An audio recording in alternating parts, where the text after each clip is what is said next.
Nothing we say is investment advice. Please pause on all 3 pages of this disclaimer and read it. Greetings, Algo artisans. It's Nick here. It is Tuesday, September the 2nd. We did this video on Tuesday because it is effectively a Monday morning open today due to yesterday being a holiday. So it's a short week. It's a lot of news. Before we get into it, go get your free algo. Link is in the description. There it is right there. Free algo link in the description. I built the algo. If you're really savvy, you might be able to make it profitable and trade with it, but it's more there for you to see how we actually build the algos. We'll also put you on a list to let you know when we're going to do our upcoming webinar. So stay tuned for that. Just give us your name, real name, fake name. We don't care. Give us an email. We'll send you that data. We're going to go ahead and take a look at the NASDAQ, USDJPY, BTC USD, that's Bitcoin, EURUSD, AUDUSD, GBPJPY, and gold. Before we do that, we're going to take a look at the economic data that is coming out this week. Quick note on this data over at Forex Factory. It's going to be an unpredictable week. The suspicion is that some weak dollar data may be dropped on us in order to justify a rate cut that's more than expected. And if that's the case, the market could get bullish very quickly. Probably a really good week to trade the volatility shortly after the news is dropped. So let's see when that's going to happen. We had this morning 10 a.m. EST ISM manufacturing data came out, and then we have tonight 9:30 p.m. EST the Aussie GDP quarter over quarter is coming out. 4 a.m. EST the Aussie RBA Governor Bullock speaks. We've got 10 a.m. EST tomorrow Wednesday JOLTS job openings. That could be a big event. Overnight the Swiss CPI data month over month comes out, and that is 2:30 a.m. EST. Then at 8:15 a.m. EST the non-farm employment change for the US, and then the unemployment claims 15 minutes later at 8:30. That's for the US. We have more data for the US coming out 10 a.m. on Thursday, ISM services PMI related to the data we got today. Friday 6:30 a.m. a bunch of employment data for Canada and the US all comes out, and any of these events could cause major movements in the market. So what I'm giving is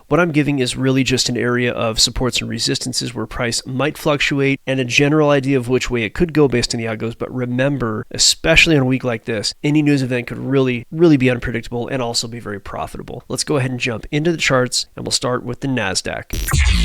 Interesting day for the NASDAQ. I was telling everybody at Algo Factory that we might want to look out here for a big bounce at 2,300, and that is exactly what happened today. So we had that data come out for the ISM. It came out dollar week, and what that did was cause markets to recover a lot of the losses it saw after the futures open on the weekend. So that's basically a 1.5% move up in a single day, in a single trading session. Very impressive. Again, it's basically people pushing price around and using the data to do so. And again, I believe this has to do with justifying a rate cut that might be larger than expected, which also would push markets up, right? High time frame, markets want to fall. It is what it is. However, it's the NASDAQ. The NASDAQ, the Dow, which is outperforming right now. You have the SP 500. A lot of very wealthy people's money and a lot of companies, goods, and assets are very linked to how those indices do, whether it's real or not. This is the reality of the market, and there's a really good chance that levers will be pulled just to push this up. So that's how it goes, and I think we'll see this either go sideways this week or up and to the right. I don't expect it to break above 23,800, but the title of the show is to expect the unexpected. So the area that price may not want to fall below is going to be 23,000, almost exactly on the NASDAQ, and the area that price will not want to go above is probably 23,800. Those are the two sort of areas where the range is going to want to lock price in, but again, any of this data could be extremely powerful to price. We're just going to have to see how it goes. Let's take a look at USDJPY.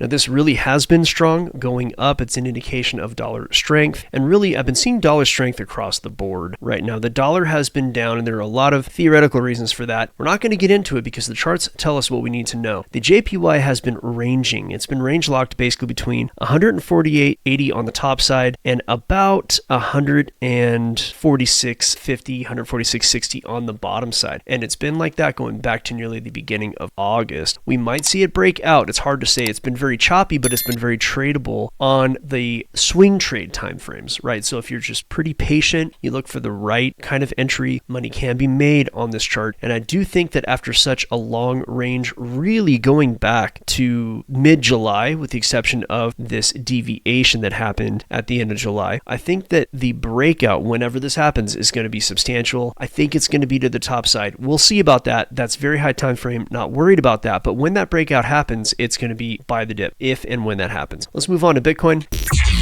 Okay, Bitcoin's a little tricky, of course. We have liquidity above and below as it stands right now. These yellow boxes are where the liquidity is on the leveraged exchanges, and prices tends to want to go there. Bitcoin has been held up. It wanted to break below 107,200 area. It did. The algos pointed that out. But as you can see with these long-tailed candles, the price is being held up. And something tells me that, especially now that Bitcoin is in the institutional side of things, somebody knows something. Price is being held up. People don't want to get liquidated, I'm assuming. I expect price to grind up and to the right. It may pull back though, because you see these sharp wicks down. These are sharp pullbacks that get bought up. This pattern may continue until it breaks up above 113.4. Now, if price can break up above 113,400 or so, it probably will want to reclaim 118,000. We'll see if it can. The actual ceiling for that is around 117.5. That's probably not going to happen this week, but you know what? Expect the unexpected. And if we get a severely unexpected dollar strong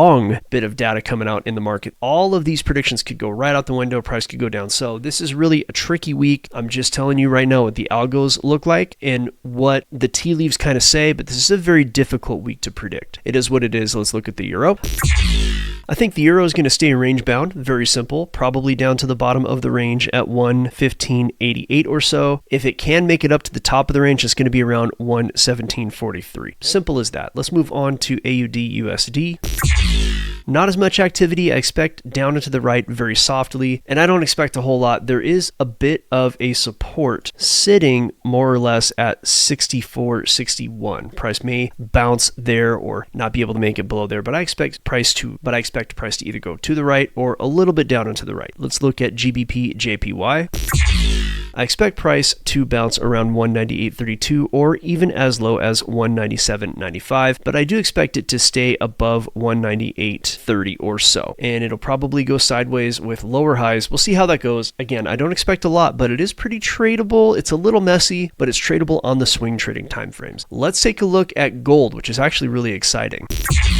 So gold has broken out. It broke its all-time high and it did it today. If I back out, you'll see the all-time high was sitting right here at 3,500. And price may actually come down to grab that, but I don't know that it's going to do it this week. To pay strict attention to the algos, it looks like it wants to continue up and to the right. It may go sideways and up to the right, but of course I account for anything happening on the unexpected week. Things tend to eventually make their way back down to the prior highs. So if it continues up, I expect that to slow down a little bit, maybe kind of go like this, come back down, grab 35, and then head up. It might not even make it to 35, but that's way into the future. We're not talking about that right now. For the moment, I expect sideways or a little bit of sideways and up. It could come back down a little bit. Expect the unexpected. It is what it is. Thank you all for watching. What we do over at Algo Factory is we help people predict where price is going to go. These weekly predictions are more of a general idea of which way the wind is blowing, but as the news comes out, as I'm trading on a lower time frame, I'm able to predict where price is going to go using very similar tools. And because whether the price goes up or down, I can predict it more or less,